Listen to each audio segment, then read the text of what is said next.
The story begins with a dramatic rainy day. I love rainy days, so relaxing. But these two lovebirds is trying to end their lives by jumping to the river. But it didn't go that way, because the truck-kun stole that moment from them. What the hell? How did the truck-kun get in there? Anyways, it did its job, which is to take them to another world. Osamu woke up in the church. Same looks, same everything. He was greeted by Annette, an elf in charge of guiding the adventurer, and she's got two humongous melons that we all love. Annette explains that he was chosen, then showed that this world is different. It has dragons chilling around, which is normal, huge 12-foot cyclops who's probably gonna kill you when spotted, and a fire-breathing bird. Well. And I'm sure there's a lot more. It means don't go out in the field if you don't have the skill to fight them. But Osamu decided to end his life again. Annette healed him right away. Osamu doesn't appreciate being saved. He just wants to die.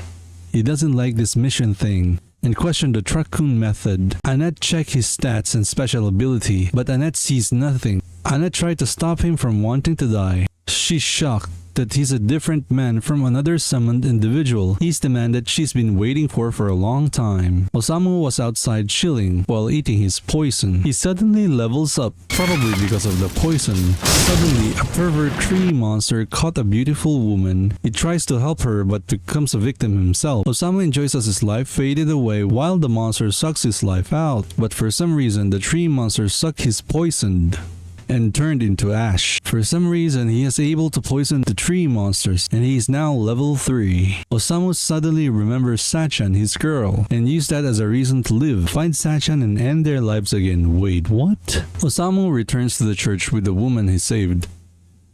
For some reason, Annette doesn't want Osamu to get involved with any woman. Osamu needs Annette's help to learn if Sachan was also summoned to this world, and she doesn't want Osamu being touched by another woman. Damn lucky guy. For some reason, he wants to sleep in this coffin and want to be pulled by these ladies to their destination. While he sleeps and he dreams of finding Sachan, he woken up in a busy fantasy city. They are welcomed by the king and given them accommodation. The king is asking them for advice about the problem of his daughter. Princess hasn't picked a husband yet. Maybe because she's too young? The king wants them to pick for his daughter. Is it the skinny looking guy or the buff Viking build guy?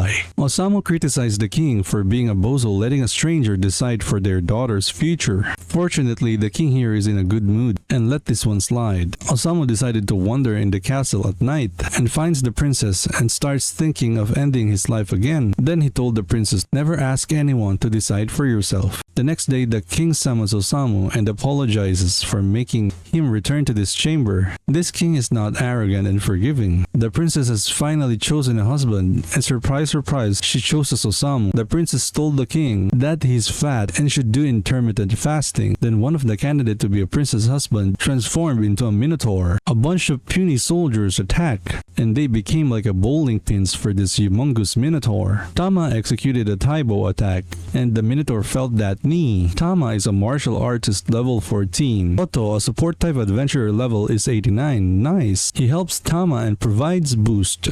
But for some reason, nothing happens. What a bozo. The monster charge attack, but Tama just dodged it and kicked the bull and shows her legs. Nice, Tama. The Minotaur retaliates and scratches Tama. The monster here is basically telling that Tama is so hot and sexy, but he will beat her up to a pulp. Osamu interrupted the battle by wishing the bull to end them first. The monsters say yes. This helped the princess to find what she really wants. Osamu pushed the princess to her safety. Annette provided a shield magic. She's a priestess, by the way. And Tama executed her limit break, the Wildcat Strike. Minotaur went through a wall because of that attack. Otto plays another song. He's probably gay. And now the rulers of this kingdom is Charlotte, the princess. The 16-year-old princess, now a queen. And by the way, it looks like it's official that when they travel, Annette and Tama will pull Osamu's coffin while he rests inside. What a sigma. He occasionally talks to them while his coffin is being pulled. Oh well.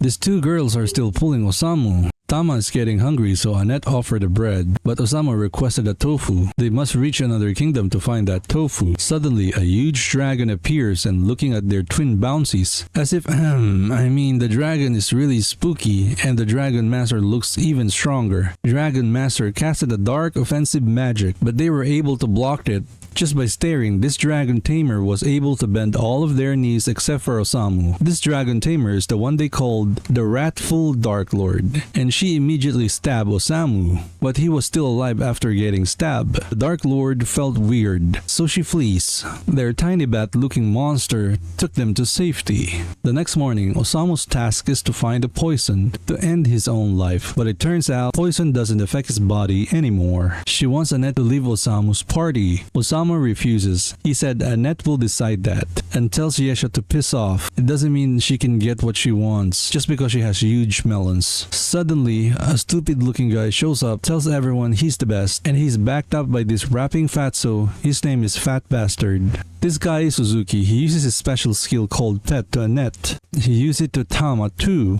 They are now both sitting like a cute dogs. Yesha intervened and wants to fight Suzuki. Suzuki commanded his pet to attack everyone. Yesha couldn't do anything. Wait, why heroes like Suzuki suddenly doing evil things? Osamu wants to write how a kind and weakling person becomes corrupt and greed. Suzuki doesn't like that one. Suzuki attacked them using his pets. One of Suzuki's dog bit Osamu, but it got poisoned. What I'm wondering about is it looks like Osamu doesn't feel pain anymore. Yesha healed him right away. Then Suzuki uses Annette to kill Osamu.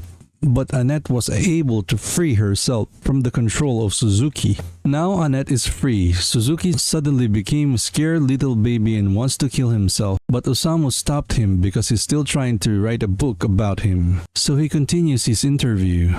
Then Suzuki tells the sad story of his life. After that, Osamu learned a new skill he calls No Longer Allowed in Another World. It suddenly engulfs Suzuki with the teleportation magic and sends Suzuki back to his original world. That was amazing. But he's more like a support type character. We'll find more about this power as the story unfolds. Now he has a new coffin, an upgraded one. It's premium looking than before. And with that, episode 4 ends. Thanks for watching. Have a good one.